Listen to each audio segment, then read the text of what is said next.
SB. Good morning mga breeder at welcome sa YouTube channel natin, ang JM Game Farm. Tingnan nyo po yung ginagawa ko tuwing umaga kasi meron na po akong sisiw. Bali, tara, tingnan nyo po.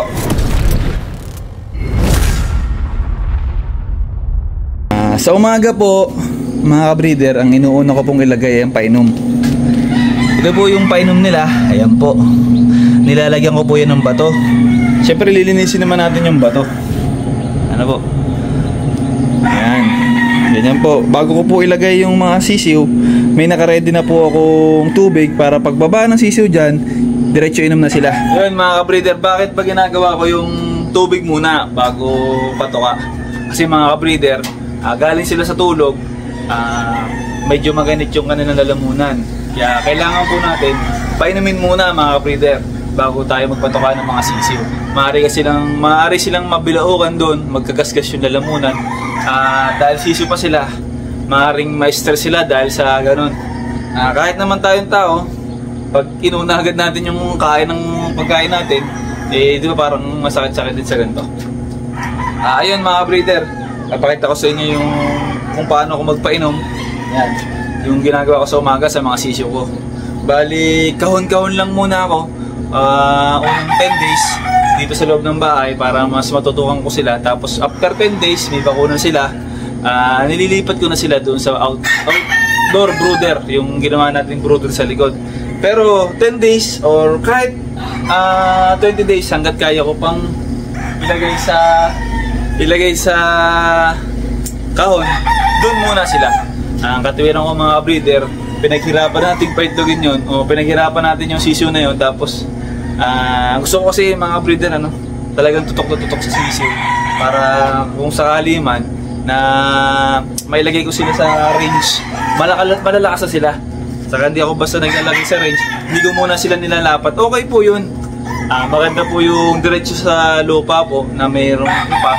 Kaya lang po mga breeder, para sa akin lang po ha, mas komportable po ako sa ganung ginagawa ko. At saka dahil nag-iisa nga po ako at importante sa akin yung maraming mabuhay na sisiw, hindi ko po yung pinababayaan, talagang inaalagaan ko po. Kukunin ko lang po yung sisiw. Wait lang po. Tingnan nyo po yung sisiw ko. Ayan. Ito po ay nasa kulang-kulang 60 piraso. Ayan po. Medyo palitin na po ng ipa at medyo madumi na po yung ipa nila. Papalitan na po natin yan mamaya. Tapos dito natin sila ilalagay pansamantala. Dito yung kanilang kainan, dito yung tulugan nila. Bakit ginagawa ko yung mga breeder?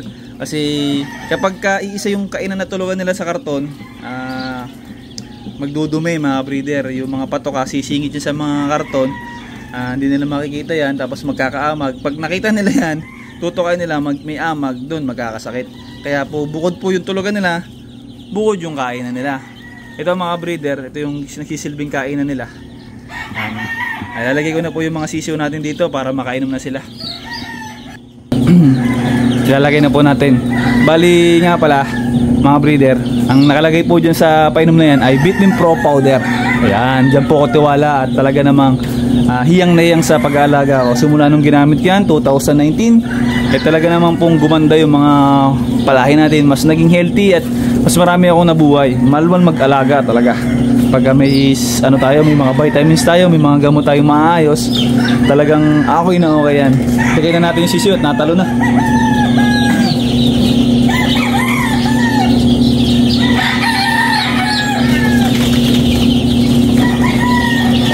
Kung makikita nyo mga breeder, diretso talaga yun sa painuman. Kasi nga po, dumaan yung magdamat, wow sila.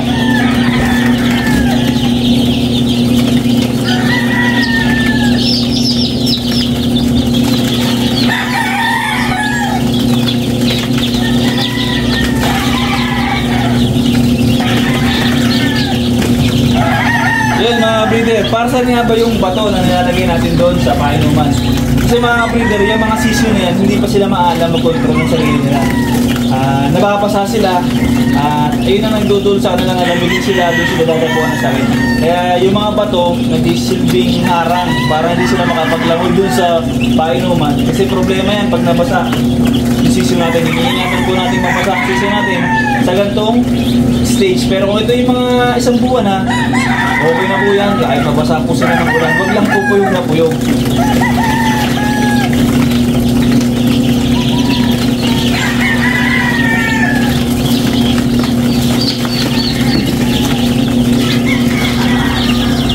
Yan po, yung luso po natin para makita nyo.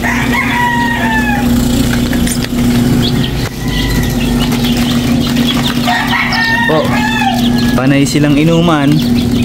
Yan, inom sila, inom. Yan. Dapat 3 yung painuman ko, kaya lang maliit po itong kulungan ko. Naglalamutak lang po, kaya 2 na lang po yan. Mga after makainom yan, pag nakita ko ng okay na nakainom na lahat, lalagyan naman natin sila ng patuka. Kanya po, pag may bato, hindi po nila na ipapasok yung katawan nila at talagang tuka lang, hindi po sila mababasa. Compared dun sa walang bato, basa talaga sila dyan. Tapos ito yung kanilang tulugan. Yan. 4 days na po ito. 3 days na po ito. Kaya papalitan na po natin to ng ipa. Tapos papalitan po natin ng sapin yung karton natin. Tapos kung mainit, ibilad po natin para mamatay yung microbio. Yan, madumi na po. Papalitan na po natin. Yan po. Ganito lang po yung ginagawa ko mga ka-breeder sa ating mga alagang sisiw. Taon-taon po ito. Ganito po yung sistema. Hindi po agad ako nagbababa sa range dahil nga po yung range po natin hindi naman ganun kaganda yung facilities. Kaya nag-iingat po talaga ako pagdating sa sisiw. Katiwiran ko po kasi mga ka-breeder, sisiw pa lang dapat malakas malusog sila dahil nga po wala tayong tauhan, hindi masyado maganda yung facilities natin.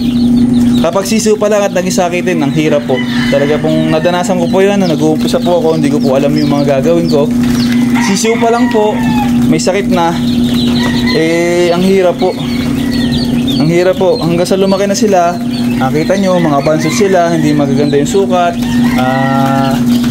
Mapansin nyo naman po yung mga bansot na sis na mga tatsaw, kita nyo naman po yan.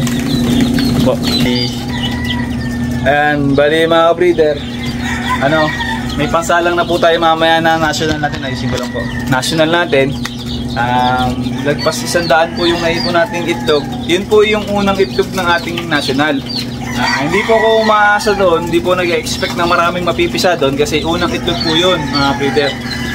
Siguro masaya na ako kung mag 50-50 o kahit mas mababa pa, okay lang po sa akin kasi ayun po ay unang itlog mga breeder.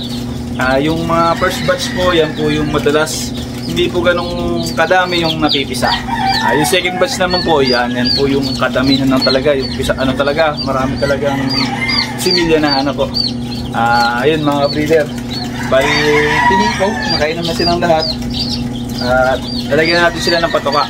Papakita ko rin po sa inyo yung patoka na ginagamit ko. At ayan mga breeder, ito yung ginagamit nating patoka sa sisiw. Isa yung solo Ayan.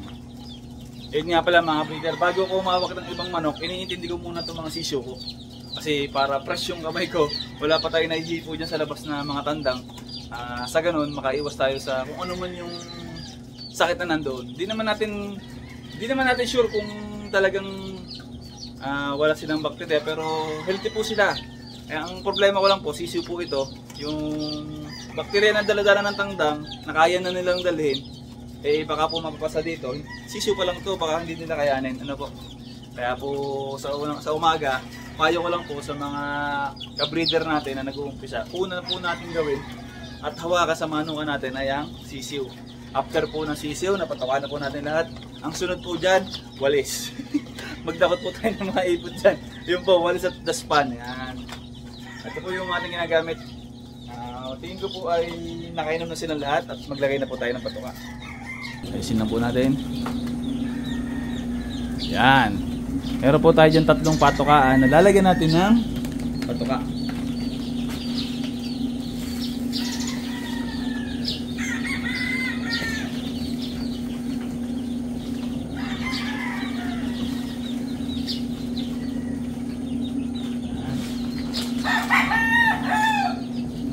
Ganun kadami yung pinatutuka ko sa umaga. Tapos silip-silip po ako kada 1 hour kung nagdumi na ba yung tubig, palitan po agad natin. Huwag na po nating antay na magdumi pa ng magdumi.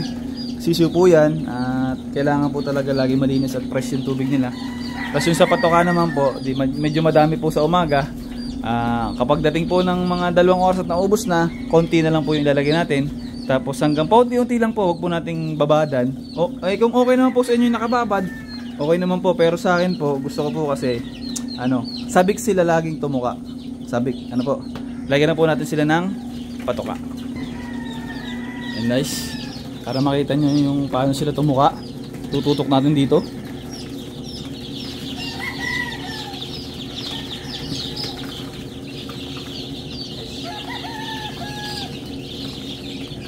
Simple lang po yung setup natin, pero effective po sa akin. Tingnan niyo po yun, nabasa pa rin po kahit may bato na. Kung walang bato, lalo nang basang-basa yan mga breeder, kaya importante yan may bato. Syempre lilinisin niyo naman yung batong ilalagay nyo. Huwag yung basta dadamputin. Ayan mga breeder oh. Ang sarap pagmasdan pag ganito. Medyo maulan lang. Gusto ko sanang painitan sila, kaya lang maulan. Ayun mga breeder, importante rin yun na pag may sisyo na tayo at may oras naman tayo, bigyan natin sila ng sinag ng araw. Yung sa umaga ba, parang baby din ng tao, yung pinapaarawan para mas lumakas sila. Kasi alam nyo, vitamins yun eh. Yan. At ayun mga breeder, ako muna ay magpapatuka ng ibang mga manok natin at magpipirikon nga pala ako. Yan.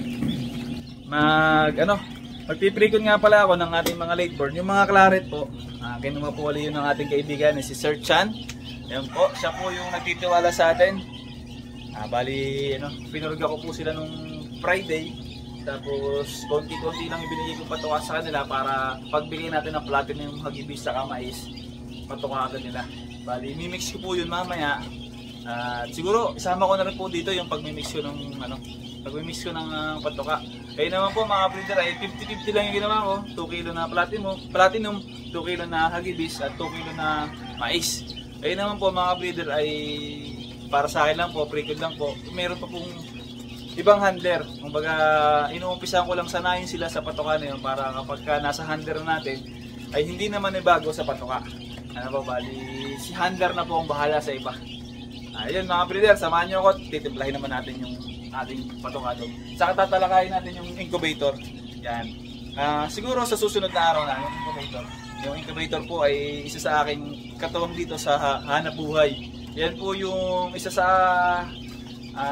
nagiging negosyo ko dito kapag breeding season. Kaya medyo mayroon tayong budget para sa patuka.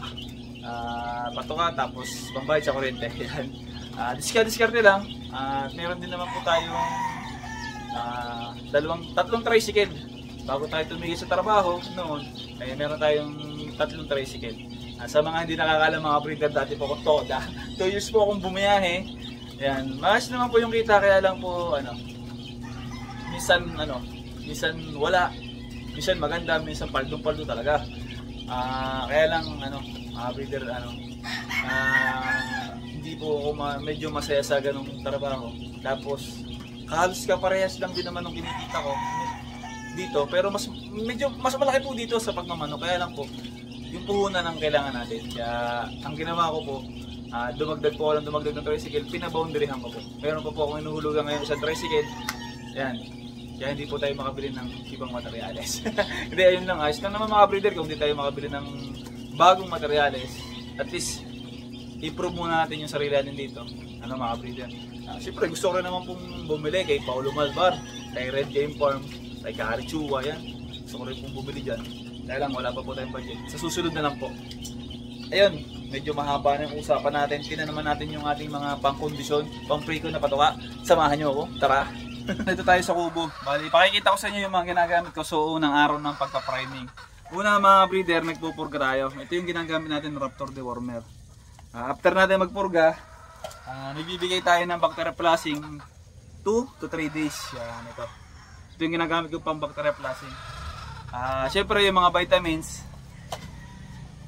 itong dalawang ito yung ginagamit nating vitamins. Yan. Salitan po sila, isang Lunes, ito Martes. Tapos bahala po kayo kung anong program na hiyang sa inyo. Sa akin po kasi tig 2 beses to sa isang linggo. Pagka nagpipre ko na ako. Tapos ito naman po yung platinum, ito yung ginagamit ko. Tapos ito po yung hagibis, saka mais. I-mix po natin yan. Yan. Ayan mga breeder, ito yung platinum. Ayan. Lagyan natin dito. 1 kilo lang muna yung titimplahin natin at wala akong lagayan. Lagyan natin dyan yung ating platinum. Hindi na po ako nagbababad ng concentrate. Diretso na po ito. Yung sama lang nga lang. Lagyan natin ito. Walang mapaglagyan. Yan mga breeder, nagmi-mix na tayo dito. Yan. Lahat naman to, pag mi-mix ko mamaya, papakita ko lang sa inyo yung unang 1 kilo. I-mix ko rin naman to, tig 2 kilo to. Yan. Papakita ko lang sa inyo yung ginagamit ko. Hagibis po ito, at saka mais na basag, tapos platinum. Tapos hindi ko po inaalis agad yung nakasanayan nilang patukan, naglalagay pa rin tayo.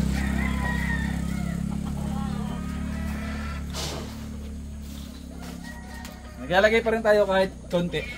Kahit konti nung nakasanayan nilang patuka para hindi sila manibago. Kasi pag wala silang nakita nung tinutuka nila, maninibago yan. Bagyo po muna, haluin lang natin.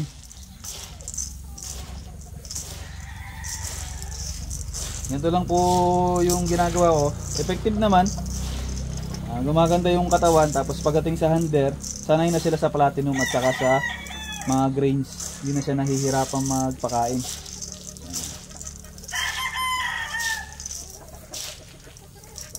Ayan mga breeder, linis na po yung patukaan natin. Tapos ito po yung takalan natin para sukat natin. Pero konti lang muna natin yung ating ilalagay. Ayan mga breeder. Bago gagamit tayo nito, ayan. Sa unang araw, hindi yan tutuka. Hindi yan tutuka agad ng ganitong kulay. Kaya huwag nyo pupunuin. Ayan. Ganito lang muna. Konti lang muna, huwag natin pupunuin. Lagay natin. Huwag natin pupunuin yung takalan. Kasi hindi nila yan tutukain agad. Kasi maninibago yan sa patuka. May grains kasi. Ayan.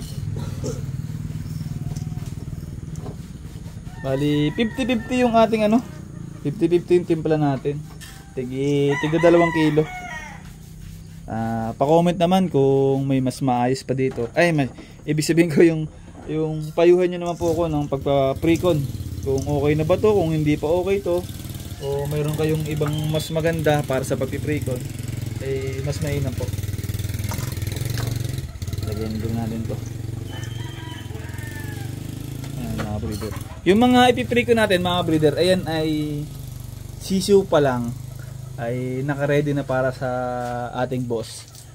Alam na natin yung gagawin diyan kasi napag-usapan na namin yan dahil mga claret yan, kay boss talaga mapapupunta yan. Pero next year, uusapin ko siya, mag-out tayo ng mga broodstag. Para may kita tayo sa makapag-share tayo. 2, 4, 6, 8, 9. Ayan. Lagyan natin ng Beat-In Pro powder. Ayan. Tansya-tansya lang mga body. Ayan. Ito mga breeder, hindi to dito pang expert. Pang baguhan lang itong ginagawa ko. Kung meron kayong method dyan na mas maganda, comment nyo sa akin at masubukan. Ito ay baguhan lang po tayo. Yan. Tapos basahin natin ng konti. May pahingi akong tubig dyan. Kaya tayo mababagyan. May sabon. Buga, ito na lang.